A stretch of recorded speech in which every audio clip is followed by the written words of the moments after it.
Hi ರೀ, ನಮಸ್ಕಾರ ಎಲ್ಲರಿಗೂ. Welcomes to Vidya's kitchen. ನೀವು ನನ್ನ ಚಾನಲ್ ಇನ್ನೂ ಸಬ್ಸ್ಕ್ರೈಬ್ ಮಾಡಿಲ್ಲ ಅಂದರೆ ಪ್ಲೀಸ್ ಸಬ್ಸ್ಕ್ರೈಬ್ ಮಾಡಿರಿ. ಇವತ್ತು ಬರ್ರಿ ನುಗ್ಗಿಕಾಯಿ ಫ್ರೈ ಅಂದರೆ ನುಗ್ಗಿಕಾಯಿ ಪಲ್ಯನ ಅಥವಾ ಫ್ರೈ ಆದರೂ ಅಂತಾರೆ. ಇದ್ರೊಳಗೆ ಹೆಂಗಂದ್ರೆ ಇದು ಒಂಥರ ಡ್ರೈ ಇರ್ತೈತಿ. ಗ್ರೇವಿ ಥರ ಬೇಕಂದ್ರೆ ಗ್ರೇವಿನೂ ಮಾಡ್ಬೋದು. ಸದ್ಯಕ್ಕೆ ನಾನೀಗ ಡ್ರೈ ಇರೋದು ತೋರ್ಸಾಕ್ತೀನಿ. ಫಸ್ಟ್ ನೋಡ್ರಿ, ಸ್ವಲ್ಪ ಎಳಿವಿರೋ ನುಗ್ಗಿಕಾಯಿ ಚಾಯ್ಸ್ ಮಾಡಿರಿ. ಯಾಕಂದ್ರೆ ಇದ್ರೊಳಗೆ ಜಾಸ್ತಿ ಬೀಜ ಇದ್ದು ದಪ್ಪ ಇದ್ರೆ ಅಷ್ಟು ಲಘು ಬೆಂದಂಗಿಲ್ಲ. ಆಮೇಲೆ ಇದು ಕಡಿಮೆ ಇರ್ತೈತಿ. ಸೊ ಸ್ವಲ್ಪ ಇದು ಮಾಡ್ಕೊರಿ. ಆಮೇಲೆ ಫ್ರೆಶ್ ಇರುತ್ತೆ ತೊಗೊಂಡ್ಬರ್ರಿ. ತಂದು ಯಾವಾಗೋ ಇಟ್ಟು ಮಾಡೋದು ಅಂದರೆ ಈ ಪಲ್ಯ ಎಷ್ಟು ಚಲೋ ಅನ್ಸಂಗಿಲ್ಲ. ಫ್ರೆಶ್ ಇರಬೇಕು. ಫಸ್ಟ್ ನೋಡಿರಿ, ಒಂದು ಬಾಳಿಗೆ ಇಟ್ಕೊಳತ್ತೆ ನಾನು. ಅದ್ರೊಳಗೆ ಒಂದು ಸ್ವಲ್ಪ ಎಣ್ಣೆ ಹಾಕಾಕ್ತೀನಿ. ಆಮೇಲೆ ಎಣ್ಣೆ ಒಂದು ಟೇಬಲ್ ಸ್ಪೂನು ಅಥವಾ 1.5 ಟೇಬಲ್ ಸ್ಪೂನ್ ಅಷ್ಟು ಹಾಕಾಕ್ತೀನಿ. ನಾವು ಒಂದು 4 ನುಗ್ಗಿಕಾಯಿ ಮಾಡತ್ತಡಿಲಿ. ಇದ್ರೊಳಗೆ ನಾವು ನೀರು ಎಲ್ಲಿ ಹಾಕೋದಿಲ್ಲ. ಸೊ ಎಣ್ಣೆನ ಸ್ವಲ್ಪ ಹೆಚ್ಚಬೇಕಾಗ್ತೈತಿ. ಅದಕ್ಕೆ ಮೊದಲೇ ಎಣ್ಣೆ ಹೆಚ್ಚಾಕೊಂಡು ಎಲ್ಲದಕ್ಕೂ ಕರೆಕ್ಟಾಗಿ ಮ್ಯಾಚ್ ಆಗ್ತೈತಿ. ಒಂದು ಅರ್ಧ ಟೀ ಸ್ಪೂನಷ್ಟು ಜೀರಿಗೆ ಹಾಕೊಳತ್ತೇನೆ ರೀ. ಎಣ್ಣೆ ಕಾದ್ಮೇಲೆ ಜೀರಿಗೆ ಇಮಿಡಿಯೇಟ್ ಇದು ಆಗ್ತೈತಲ್ಲ, ಇದಕ್ಕೆ ಉಳ್ಳಾಗಡ್ಡಿ ಮತ್ತು ಟೊಮೆಟೊ ಸಣ್ಣಂಗೆ ಹೆಚ್ಚಿಟ್ಕೋಬೇಕು. ಸ್ವಲ್ಪ ಕರಿಬೇವು ಹಾಕಾಗ್ತೇನೆ. ಒಂದು 3-4 ಕಡ್ಡಿ ಅದಾವೆ ಉಳ್ಳಾಗಡ್ಡಿ. ನಾನು ಒಂದು 2 ಉಳ್ಳಾಗಡ್ಡಿ, ಒಂದು 3 ಟೊಮೆಟೊ. ಯಾವಾಗಲೂ ಉಳ್ಳಾಗಡ್ಡಿಗಿಂತ ಟೊಮೆಟೊ ಇದಕ್ಕೆ ಜಾಸ್ತಿ ಇರಬೇಕು. ಎಲ್ಲನೂ ಸಣ್ಣಂಗೆ ಹೆಚ್ಕೋಬೇಕು. ಯಾಕಂದ್ರೆ ನಾವಿಲ್ಲಿ ಏನೂ ಮಿಕ್ಸರ್ಗೆ ಹಾಕಿ ಗ್ರೇವಿ ಮಾಡತ್ತಿಲ್ಲ. ನೋಡಿರಿ, ನಾನು 2 ಉಳ್ಳಾಗಡ್ಡಿ ಸಣ್ಣಂಗೆ ಹೆಚ್ಕೊಂಡಿದ್ದು ಹಾಕೊಳತ್ತೇನೆ. ಆಮೇಲೆ ಒಂದು 3 ಫುಲ್ ರೆಡ್ ಕಲರ್ ಟೊಮೆಟೊ ಇರೋದು ಚಾಯ್ಸ್ ಮಾಡೀನಿ. ಅದನ್ನು ಕಟ್ ಮಾಡಿ ಇಟ್ಕೊಂಡೇನೆ. ಸ್ವಲ್ಪ ಉಳ್ಳಾಗಡ್ಡಿ ಬೆಂದ್ಮೇಲೆ ಅದನ್ನು ಹಾಕ್ತೇನೆ. ಎಣ್ಣೆ ಒಳಗೆ ಚೆಂದಂಗೆ ಬಾಡಿಸ್ರಿ. ಅದು ಸ್ವಲ್ಪ ಉಳ್ಳಾಗಡ್ಡಿ ಬೆಂದ ಮೇಲೆ ಟೊಮೆಟೊ ಹಾಕ್ರಿ. ಹಿಂಗೆ ಮಾಡೋದ್ರಿಂದ ಉಳ್ಳಾಗಡ್ಡಿ ಫುಲ್ ಸಾಫ್ಟ್ ಆಗ್ತಾವೆ. ಆಮೇಲೆ ಉಳ್ಳಾಗಡ್ಡಿ ಒಳಗಿನ ನೀರಿನ ಅಂಶ ಎಲ್ಲ ಹೊರಗೆ ಹೋಗ್ತೈತೆ. ಬೇಕಂದ್ರೆ ಒಂದು 2 ನಿಮಿಷ ಮುಚ್ಚಿಡ್ರಿ. ಈಗ ನೋಡಿರಿ, ಟೊಮ್ಯಾಟೊ ಹೆಚ್ಚಿಟ್ಕೊಂಡೆಲ್ಲ ಅದು ಹಾಕಾಗ್ತೀನಿ. ಈ ಟೊಮ್ಯಾಟೊ ಒಳಗೆ ಜ್ಯೂಸ್ ಭಾಳ ಇರ್ತೈತಿ. ಸೊ ಇದರ ರಸ ಸಾಕು ಅನಿಸ್ಬಿಡ್ತೈತಿ. ಮತ್ತು ಬೇರೆ ಎಕ್ಸ್ಟ್ರಾ ನೀರದು ಹಾಕೋದು ಅವಶ್ಯಕತೆ ಇಲ್ಲ. ಬೇಕಂದ್ರೆ ನೀವು ಟೊಮ್ಯಾಟೊ ಇನ್ನೂ ಒಂದು ಹೆಚ್ಚು ಹಾಕೋಬೋದು. ಚಲೋ ಅನ್ನಿಸ್ತೈತಿ ಟೊಮ್ಯಾಟೊ ಹಾಕ್ಕೊಂಡು ಇದು ಮಾಡೋದು. ಇಲ್ಲ ನೀವು ಇದ್ರ ಬದಲಿ ಇದನ್ನು ಮಿಕ್ಸರ್ಗೆ ಹಾಕ್ಕೊಂಡು ಪ್ಯೂರಿಗತೆ ಮಾಡಿನೂ ಹಾಕ್ಕೋಬೋದು. ಇದು ಸಿಂಪಲ್ ಮೆಥಡ್ ತೋರ್ಸತ್ತೆ ನಾ, ಅಗದಿ ಈಸಿಯಾಗಿ ಮಾಡೋದು. ಟೊಮ್ಯಾಟೊನೂ ಅಷ್ಟೇ ಚಲೋ ತಂಗೆ ಬಂದಮೇಲೆ ಅಷ್ಟು ಅವು ತಂಬಷ್ಟಕ್ಕೆ ತಾವ ಒಂಥರ ಸ್ಮ್ಯಾಶ್ ಆಗಿ ಎಲ್ಲ ಜ್ಯೂಸ್ ಬಿಡ್ತಾವೆ. 1 ಟೀ ಸ್ಪೂನಷ್ಟು ಧನಿಯಾ ಪೌಡ್ರ್ ಹಾಕಾಕ್ತೇನೆ ರೀ. ಆಮೇಲೆ 1.5 ಟೀ ಸ್ಪೂನಷ್ಟು ಖಾರ ಪುಡಿ ಹಾಕಾಕ್ತೀನಿ, ಬ್ಯಾಡಗಿ ಖಾರ ಪುಡಿ. ಆಮೇಲೆ ಒಂದು ಅರ್ಧ ಟೀ ಸ್ಪೂನಷ್ಟು ಅರಿಶಿಣ ಪುಡಿ ಹಾಕಾಕ್ತೀನಿ.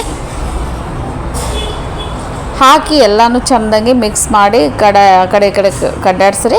ಹಾಗೆ ಕಡ್ಡಾಡ್ಸಿದ್ರೆ ಇವು ಬೆಂತಾವು. ಆಮೇಲೆ ಅದು ಹಾಕಿರೋ ಮಸಾಲೆ ಎಲ್ಲ ಮಿಕ್ಸ್ ಆಗ್ತೈತಿ. ಇಲ್ಲ ಮಸಾಲೆ ಖಾರ ಒಂದು ಹಾಕಿದ್ರೆ ಹಾಕೋದಿದ್ರೆ ನೀವು ಈ ಧನಿಯಾ ಪೌಡ್ರದ್ದು ಏನು ಹಾಕೋದು ಅವಶ್ಯಕತೆ ಇಲ್ಲ. ಜಸ್ಟ್ ಮಸಾಲೆ ಖಾರ ಅಷ್ಟು ಹಾಕ್ಬೋದು. ಆಮೇಲೆ ಇದಕ್ಕೇನು ಜಾಸ್ತಿ ಖಾರ ಹಂಗೇನು ಬೇಕಾಗಿರಲ್ಲ, ಮೈಲ್ಡ್ ಆಗಿರ್ತೈತಿ. ಯಾಕಂದ್ರೆ ನುಗ್ಗಿಕಾಯಿನ ಡಾಮಿನೇಟ್ ಇರ್ತೈತಿ ಈ ಪಲ್ಯ ಒಳಗೆ. ಆಮೇಲೆ ನೋಡಿರಿ, ನಾ ಇಲ್ಲೇ ನುಗ್ಗಿಕಾಯಿ ಹೆರ್ಚ್ಕೊಂಡೆ ಒಂದೊಂದು ಲೈನ್ ಗತೆ ನಡು ಹಿಂಗೆ ಕಟ್ ಮಾಡ್ಕೋಬೇಕು ನೋಡಿರಿ. ಸ್ವಲ್ಪ ಈ ಸೈಡ್ದೆಲ್ಲ ಇವು ತೆಗೆದು ಇವನ್ನ ಹಿಂಗೆ ತುಂಬಗಾಯಿಗತ್ತೆ ಕಟ್ ಮಾಡಿರಿ. ಇಲ್ಲ ಒಂದೊಂದು ಲೈನರ ಮಾಡ್ಕೊತ ಹೋಗ್ರಿ ಸೈಡಿಗೆ. ಮೊಸರುಗಾಯಿಗದು ಮಾಡ್ತೇವಲ್ಲ ಹಂಗೆ ಒಂದೊಂದು ಲೈನ್ ಮಾಡಿದರೆ ಲಘು ಅದು ಬೆಂದತೈತೆ ಒಳಗೆಲ್ಲ. ಆಮೇಲೆ ನೀವು ಪ್ರತಿ ಸತಿ ಒಂದು ಪೀಸ್ ಕಟ್ ಮಾಡ್ತಿರಲ್ಲ, ಅದು ಸೈಡದ್ದು ಸೊಪ್ಪಿ ತೆಗೆದು ಕಟ್ ಮಾಡಿರಿ. ಅದು ಕಾಮನಾಗಿ ಎಲ್ಲರಿಗೂ ಗೊತ್ತಿರ್ತೈತಂತ ನಾ ಏನು ಅದನ್ನು ಮಾಡಿ ತೋರ್ಸೋಕ್ಕೆ ಹೋಗಿಲ್ಲ. ಇವನ್ನ ಹಾಕಿ ಚೆಂದಾಗಿ ಮಿಕ್ಸ್ ಮಾಡಿರಿ. ಇದ್ರೊಳಗೆ ನೋಡಿರಿ, ನಾವು ನೀರು ಹಾಕಿಲ್ಲ. ಆಮೇಲೆ ಫ್ಲೇಮ್ ಯಾವಾಗೂ ಮೀಡಿಯಮು ಅಥವಾ ಲೋ ಒಳಗೆ ಇಟ್ಟು ಮಾಡಬೇಕಿದೆ. ಇವು ಸ್ವಲ್ಪ ನುಗ್ಗಿಕಾಯಿ ತಳ ಹತ್ತೋಂಗೆ ಮಾಡಿ ಒಗ್ಗರಣೆ ಮ್ಯಾಲೆ ಮಾಡಿರಿ. ಅಂದ್ರೆ ನುಗ್ಗಿಕಾಯಿ ಲಘು ಬೆಂದತೈತಿ. ಆಮೇಲೆ ಅದು ಮಸಾಲೆ ಎಲ್ಲ ಹಿಡ್ಕೋತೈತಿ ನಾವು ಹಾಕಿರೋದು. ಧನಿಯಾ ಪುಡಿ, ಹುಳಿ, ಉಪ್ಪು, ಖಾರ ಎಲ್ಲ ಚೆಂದಂಗೆ ಮಿಕ್ಸ್ ಮಾಡಿ ಇದು ಮಾಡಿರಿ. ಆಮೇಲೆ ನಿಮಗೆ ಹಿಂಗೆ ಮಾಡುವಾಗ ಒಂದು ಸ್ವಲ್ಪ ಎಣ್ಣೆ ಕಡಿಮೆ ಅನಿಸಿದ್ರೆ ಸ್ವಲ್ಪ ಎಣ್ಣೆ ಆ್ಯಡ್ ಮಾಡಿರಿ.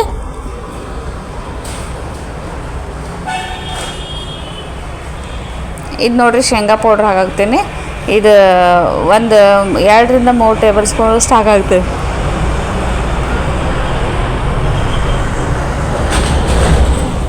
ಆಮೇಲೆ ಕೊತ್ತಂಬರಿ ಹೆಚ್ಚಿಟ್ಕೊಂಡೇನೆ ಅದು ಹಾಕಾಗ್ತೇನೆ.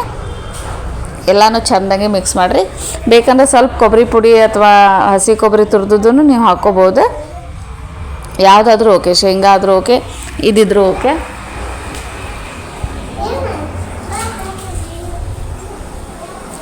ನಂಗೆ ಒಂದು ಸ್ವಲ್ಪ ಎಣ್ಣೆ ಕಡಿಮೆ ಅನ್ಸತ್ತೈತಿ. ನಾನು ಮತ್ತೆ ಇನ್ನೊಂದು ಸ್ವಲ್ಪ ಎಣ್ಣೆ ಹಾಕಾಗ್ತೇನೆ. ಹಾಗೆ ನಿಮಗೆ ಬೇಕಂದ್ರೆ ಹಾಕ್ಕೋಬೋದು.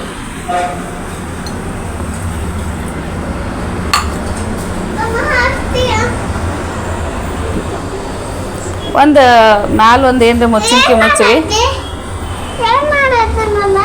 ಚಾಮ ಮುಚ್ಚಿ ಒಂದು 5 ನಿಮಿಷ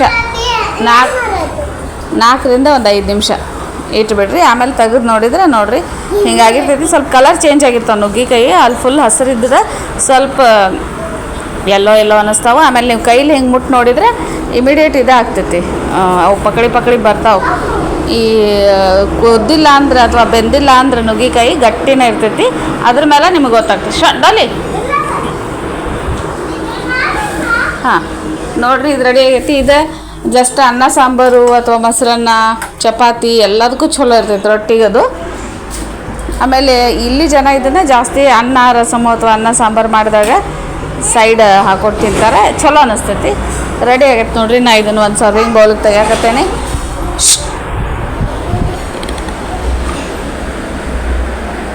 ಮಸ್ತ್ ಅನ್ನಿಸ್ತೈತಿ ತಿನ್ನಕ್ಕೆ. ಆಮೇಲೆ ಐರನ್ ಕಂಟೆಂಟ್ ಭಾಳ ಇರ್ತೈತಿ, ಆರೋಗ್ಯಕ್ಕೂ ಚಲೋ. ಆಮೇಲೆ ಈ ನುಗ್ಗಿಕಾಯಿ ಸೀಸನ್ ಇರೋದ್ರಿಂದ ಈ ನುಗ್ಗಿಕಾಯಿ ತಪ್ಪಲ್ ಐಟಮ್ ಅಥವಾ ನುಗ್ಗಿಕಾಯಿದು ಇಂಥವೆಲ್ಲ ಮಾಡ್ಕೊಂಡು ತಿಂದ್ರೆ ಚಲೋ ಇರ್ತೈತಿ, ಹೆಲ್ತ್ ಇರ್ತೈತಿ. ಟ್ರೈ ಮಾಡಿರಿ. ರೆಸಿಪಿ ಇಷ್ಟ ಆದರೆ ಲೈಕ್ ಮಾಡಿರಿ, ಶೇರ್ ಮಾಡಿರಿ. ನಿಮ್ಗೆ ಏನು ಡೌಟ್ಸ್ ಇದ್ದರೆ ಕಮೆಂಟ್ ಒಳಗೆ ಕೇಳಿರಿ, ನಾನು ಗೊತ್ತಿರೋದು ಹೇಳ್ತೀನಿ. ಆಮೇಲೆ ಇನ್ನೂ ಹೆಚ್ಚಿನ ಡಿಶಸ್ ಇದು ನೋಡ್ಬೇಕಂದ್ರೆ ನೀವು ನನ್ನ ಹೋಮ್ ಪೇಜ್ ವಿಸಿಟ್ ಮಾಡಿರಿ. ಅದರ ಡೀಟೇಲಾಗಿ ಭಾಳ ರೆಸಿಪೀಸ್ ನಾನು ಶೇರ್ ಮಾಡೇನಿ. ಸ್ನ್ಯಾಕ್ಸ್, ವೆಜ್, ನಾನ್ ವೆಜ್ ಎಲ್ಲ ಥರ ಚಪಾತಿ, ರೋಟಿ, ಆಮೇಲೆ ಪಲ್ಯ, ನಾಷ್ಟಾ ಐಟಮ್ ಎಲ್ಲನೂ ನಾನು ಶೇರ್ ಮಾಡೇನಿ. ಇಷ್ಟ ಆಗ್ತಾವೆ ನೋಡಿ ಅವನು ವಿಸಿಟ್ ಮಾಡಿ ನೋಡಿರಿ. ಕಂಪ್ಲೀಟಾಗಿ ವಿಡಿಯೋ ನೋಡಿರಿ, ಎಲ್ಲಿ ಸ್ಕಿಪ್ ಮಾಡ್ಲಾರ್ದಂಗೆ. ಅಂದ್ರೆ ನಿಮಗೂ ನೀಟಾಗಿ ಅರ್ಥ ಆಗ್ತೈತಿ. ಇದು ಸಿಂಪಲ್ ಪಲ್ಯ ಐತಿ, ಟೇಸ್ಟಿ ಪಲ್ಯ ಐತಿ. ಭಾಳ ಅಂದ್ರೆ ಭಾಳ ಚಲೋ ಇರ್ತೈತಿ. ಟ್ರೈ ಮಾಡಿರಿ, ಎಲ್ಲರಿಗೂ ಇಷ್ಟ ಆಗ್ತೈತಿ ನೋಡಿರಿ. ದೊಡ್ಡವ್ರು ಹಿಡಿದು ಸಣ್ಣ ಮಕ್ಕಳವ್ರಿಗೂ ಎಲ್ಲರಿಗೂ ಇಷ್ಟ ಆಗ್ತೈತಿ. ನಿಮ್ಗೆ ಅನ್ನಿಸ್ತೈತಿ ಈ ನುಗ್ಗಿಕಾಯಿ ಒಳಗೂ ಇಷ್ಟು ಮಾಡ್ಬೋದಾ ಅಂತಂದು. ಯಾಕಂದ್ರೆ ಜಸ್ಟ್ ಸಾಂಬಾರಂತೂ ಎಲ್ಲರೂ ಮಾಡಿ ತಿಂತಿರ್ತೇವೆ. ಸಾಂಬಾರ್ಗಿನ ಬೇರೆದು ಯಾವುದೇ ತಿನ್ನೋಕೆ ಒಂದು ಸ್ವಲ್ಪ ಇಂಟ್ರೆಸ್ಟ್ ಇರ್ತೈತಿ. ಇದು ಮಾಡ್ಬೋದು ನೀವು, ಚಲೋ ಅನ್ನಿಸ್ತೈತಿ. ಇಲ್ಲ ಇದು ಸೇಮ್ ನಿಮ್ಗೆ ಒಂದು ಸ್ವಲ್ಪ ಗ್ರೇವಿ ಥರ ಬೇಕಂದ್ರೆ ಜಸ್ಟ್ ಇವೆಲ್ಲ ಟೊಮ್ಯಾಟೊ, ಉಳ್ಳಾಗಡ್ಡಿ, ಆಮೇಲೆ ಅದಕ್ಕೂ ಒಣ ಕೊಬ್ಬರಿ ಅಥವಾ ಹಸಿ ಕೊಬ್ಬರಿ, ಶೇಂಗಾ ಪುಡಿ ಇವೆಲ್ಲನೂ ಮಿಕ್ಸಿಗೆ ಹಾಕಿ ಹಿಂಗೆ ಮಾಡಿರಿ. ಬಟ್ ಯಾವುದಕ್ಕಾದ್ರೂ ನೀರು ಹಾಕ್ಲಾರ್ದ ಮಾಡಿದರೆ ಚಲೋ ಅನ್ನಿಸ್ತೈತೆ ನನಗಂತೂ.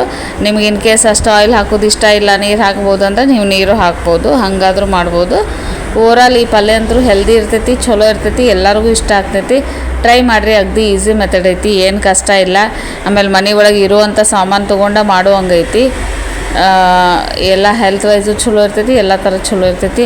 ನೀವು ನನ್ನ ಚಾನಲ್ ಇನ್ನೂ ಸಬ್ಸ್ಕ್ರೈಬ್ ಮಾಡಿಲ್ಲ ಅಂದರೆ ಪ್ಲೀಸ್ ಸಬ್ಸ್ಕ್ರೈಬ್ ಮಾಡಿರಿ, ಲೈಕ್ ಮಾಡಿರಿ, ಶೇರ್ ಮಾಡಿರಿ ನಿಮ್ಮ ಫ್ರೆಂಡ್ಸ್ ರಿಲೇಟಿವ್ಸ್ಗೆಲ್ಲ. ಆಲ್ಮೋಸ್ಟ್ ನಾನು ಕರ್ನಾಟಕದ, ಆಂಧ್ರದ, ಮಹಾರಾಷ್ಟ್ರದ ಇವು 3 ಸ್ಟೇಟದ್ದು ರೆಸಿಪಿ ಕವರ್ ಮಾಡ್ತೀನಿ. ಯಾಕಂದ್ರೆ ನಾನು ಇಲ್ಲೆಲ್ಲ ಎಲ್ಲ ಸ್ಟೇಟ್ ಒಳಗೂ ಇದ್ದು ಬಂದೀನಿ. ಸೊ ಅಲ್ಲಿನ ರೆಸಿಪಿ ನನಗೆ ಆಲ್ಮೋಸ್ಟ್ ಪರ್ಫೆಕ್ಟಾಗಿ ಗೊತ್ತದವ. ನಾನು ನೋಡಿರಿ ಇವತ್ತು ಚಪಾತಿ ಮಾಡೀನಿ, ಇದು ನುಗ್ಗಿಕಾಯಿ ಪಲ್ಯ ಮಾಡೀನಿ, ಸ್ವಲ್ಪ ಶೇಂಗಾ ಚಟ್ನಿ ಐತಿ, ಮೊಸರು ಐತಿ. ಇದ್ರೊಳಗೂ ಮಸ್ತ್ ಅನ್ನಿಸ್ತೈತೆ. ಚಪಾತಿ ಒಳಗೂ ಚಲೋ ಅನಿಸ್ತದೆ, ರೊಟ್ಟಿ ಒಳಗೂ ಚಲೋ ಅನ್ನಿಸ್ತದೆ.